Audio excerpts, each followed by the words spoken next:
नमस्कार। मैं हूँ आपकी होस्ट और आप देख रहे हैं धम्म सन्मार्ग। वो कौन सा उपाय करें कि सभी मनोकामना पूरी हो जाए इस शिवरात्रि पर। सबसे पहले जानते हैं, फाल्गुन मास की कृष्ण पक्ष की चतुर्दशी तिथि को मनाया जाने वाला महाशिवरात्रि व्रत। मान्यता है कि सृष्टि के प्रारंभ में इस दिन ब्रह्मदेव का रुद्र के रूप में अवतरण हुआ था।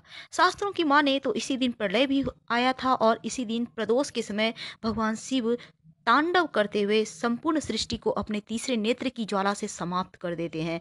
इसलिए इस दिन को महाशिवरात्रि काल रात्रि भी कहा जाता है। मान्यता है कि इसी दिन शिव जी का विवाह माँ पार्वती के साथ हुआ था। इसीलिए पूरे हर्षोल्लास के साथ बारात भी निकाली जाती है और इस दिन शिवलिंग की उत्पत्ति हुई थी। इसलिए बहुत सारे कारण हैं इस दिन से जुड़े हुए और शिव जी को भी ये दिन खास तौर पे बहुत ही प्रिय है। शिव जी इस दिन बहुत प्रसन्न मुद्रा में होते हैं, इसलिए इस दिन शिव जी की पूजा करने से बहुत जल्द मनोकामना की पूर्ति हो जाती है। शिव जी को इस दिन जल में काला तिल डालकर एक चुटकी अर्पित करें, साथ ही नमः शिवाय का अनवरत जप कीजिए। आपकी समस्त मनोकामना पूर्ण होगी, संतान का सुख मिलेगा, वंश विस्तार होगा। अगर इस दिन जल में एक चुटकी काला तिल डालकर स्नान करते हैं तो आपके वंश में वृद्धि होती है। और हम बात कर रहे हैं मीन राशि वालों, अगर इस दिन आप केसर का तिलक लगाते हैं, शिव जी को केसर एक चुटकी अर्पित करते हैं तो आपके भाग्य में वृद्धि होगा। देव गुरु बृहस्पति प्रसन्न होंगे और आपका अगर गुरु मजबूत हो गया और आपके स्वामी स्वयं गुरु हैं तो आपको धनवान बनने से, भाग्यवान बनने से कोई नहीं रोक सकता। आपके जीवन में आनंद की प्राप्ति होगी, सब कुछ प्राप्त होगा जिसके आप हकदार हैं। न चिंता न भय हो, भोलेनाथ आपकी जय हो। तो दोस्तों, सबसे पहले एक दो मोटिवेशनल लाइन।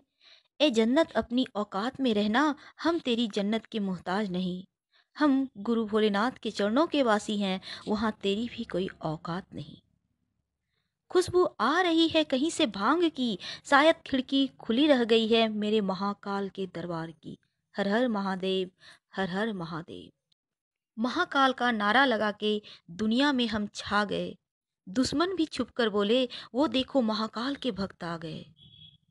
जय शिव शंभू, जय भोलेनाथ। सबसे पहले जानते हैं शुभ मुहूर्त महाशिवरात्रि का। और पूजा का शुभ मुहूर्त है 4 मार्च को सुबह 7:04 से दोपहर 3:20 पर समाप्त होगा। और प्रदोष काल यानी कि शाम, जिसे हम गोधूली बेला कहते हैं, ना जब दिन होता है ना रात होता है, इस समय आप अगर पूजा करते हैं बिना मुहूर्त देखे भी तो शिव जी का विशेष कृपा प्राप्त होता है। कहते हैं शिवलिंग में इस समय शिव जी विराजते हैं। अगर आप निशित काल की पूजा करते हैं यानी आधी रात की पूजा, तो उसका शुभ मुहूर्त है आधी रात्रि में 12:07 से 12:57 तक।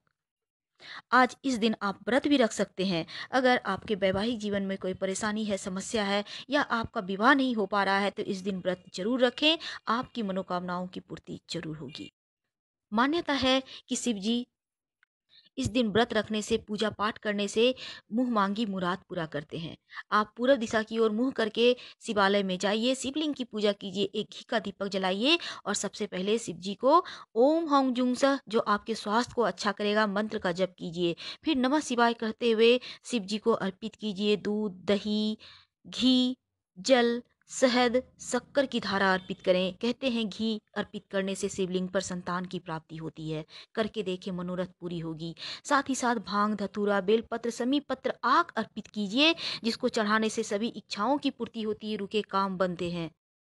साथ ही साथ शिव शंभू को 7 इलायची जरूर अर्पित कीजिएगा। नमः शिवाय का जप करते हुए आपकी तमाम मनोकामनाएं तो पूर्ण होंगे ही।